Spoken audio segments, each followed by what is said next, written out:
is going on, Cuse Nation? Welcome back to yet another episode of Bleed Orange. My name is Lenny Cook, as always, and thank you for watching.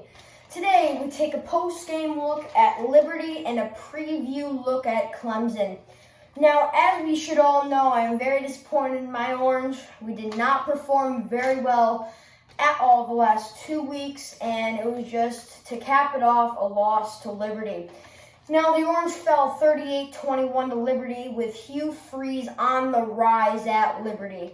And it was just a poor performance, and with the very injured Syracuse Orange, it is going to be very hard to win games this season.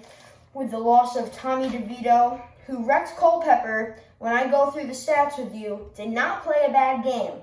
And Andre Sisco's out. So many I could name, but that's just what comes off at the top.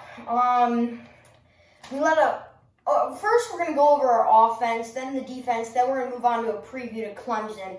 Now, our offense didn't play too bad given all the injuries we have. And Culpepper threw 96 yards to Taj Harris. Pretty good. He's our main receiver. 96 yards isn't bad.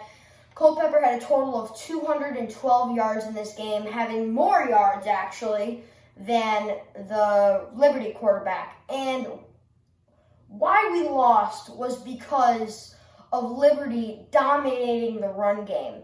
Their running back had over 200 yards in that game itself, not including the quarterback, not including anything else, not reception yards, no nothing.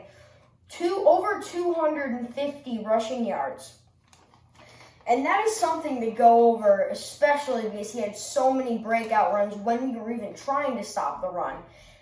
Our defense did not look good. Our offense was okay. Sean Tucker had over 100 yards again. Another 100-yard game, 112. Our offense didn't look too bad, but our defense was really something to worry about because they historically get us turnovers and give the offense the ball in this situation. With how bad of our team we have this year, it's going to be very hard to score points if you don't get turnovers. To win the game, we need a pick six and a fumble recovery in the 15-yard line of their territory. And given that, it's going to be very, very, very hard to beat this number one team in the nation, the Clemson Tigers. Now, when I say that, I'm just going to say two names: Trevor Lawrence and Travis Etienne.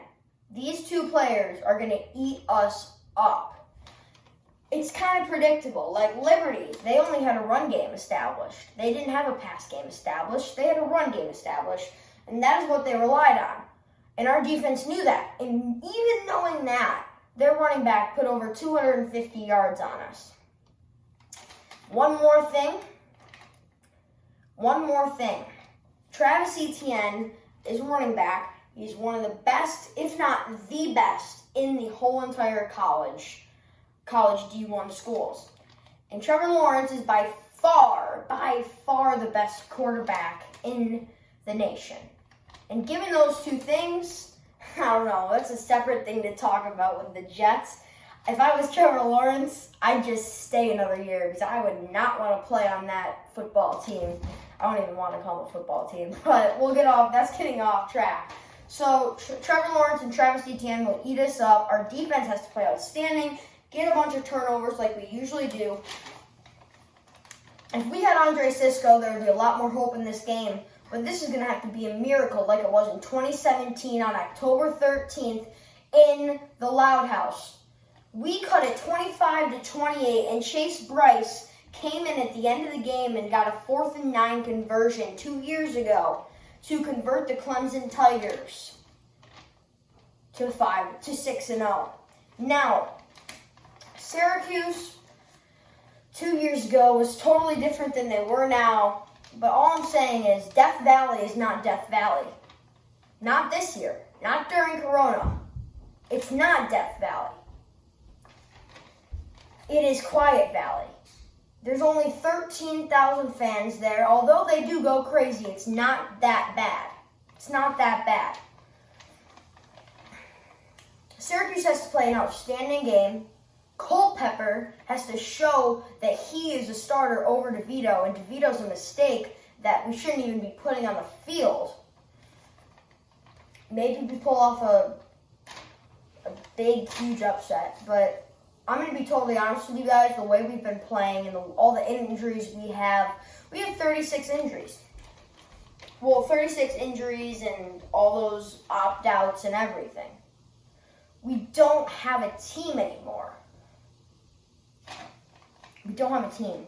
Now, the point spread is 46 points. I don't even want to talk about that. 46 points on us, just like I said in the North Carolina game. Maybe it's either gonna be a shootout till the end, low scoring game, 20-17, 24-17, and there's a shocker to win the game, or we're gonna lose by 50. And that is the case we've seen with Clemson. They blew us out last year, 34-6. They blew us out 4 years ago, 56-0. And then we almost beat them 2 out of the 4 last years. 27-24 in the Loud House. We took a win, and then 28-25 in Death Valley. And it was a very close game. We were this close to winning until Chase Bryce drove their team down the field. I don't know, but my score prediction for this one is 31-18.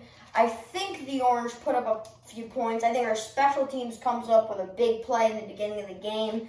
I think our defense gets a really good turnover, a really big turnover on their and Clemson's side of the ball, whether it's a fumble or a missed snap or a sack fumble. But if you're going to beat this team, you're going to have to get all over them, and I just don't see that happening, and there's no way. They haven't done it all year. The Orange have not driven down the field to score a touchdown yet this year. Their only touchdowns has been from our 45 to their touchdown or 50 and in for a touchdown. We have not been performing well, and that is all I have for you guys today. And always remember, let's go Syracuse. See you guys.